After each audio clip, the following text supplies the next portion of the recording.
ప్రస్తుతం జరుగుతున్న శీతాకాల పార్లమెంటు సమావేశాల్లో ఎస్సీ వర్గీకరణ బిల్లు ప్రవేశపెట్టాలని మహాజన సోషలిస్ట్ పార్టీ ఆధ్వర్యంలో నిర్మల్ కలెక్టరేట్ ముందు ధర్నా చేశారు. కేంద్రంలో బీజేపీ అధికారంలోకి వచ్చిన 100 రోజుల్లో ఎస్సీ వర్గీకరణ బిల్లు ప్రవేశపెడతామని హామీ ఇచ్చి మర్చిపోయిందని వారు మండిపడ్డారు. 8 ఏళ్లు గడుస్తున్న వర్గీకరణ ఊసెత్తడం లేదని ఫైర్ అయ్యారు. ఎస్సీ వర్గీకరణ బిల్లును పెట్టకపోతే బీజేపీని భూస్థాపితం చేస్తామని వారు హెచ్చరించారు.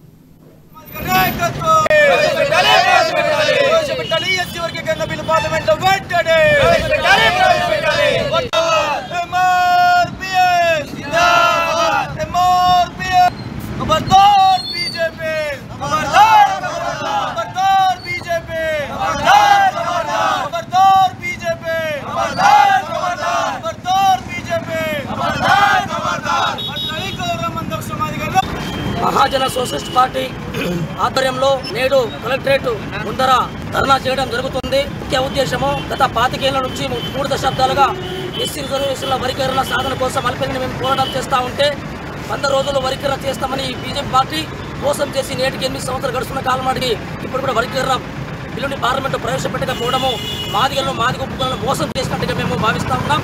ఇప్పటికైనా ఈ పార్లమెంటు సమావేశం జరుగుతున్నందున ఈ శీతకాల సమావేశంలోనే ఎస్సీ రిజర్వేషన్ వర్గీకరణ పార్లమెంటు బిల్లు తక్షణమే పెట్టి బిల్లును చట్టబద్ధ కలిగించే వరకు మేము ఈ ప్రభుత్వాల మీద మేము పోరాటం చేస్తూనే ఉంటాం.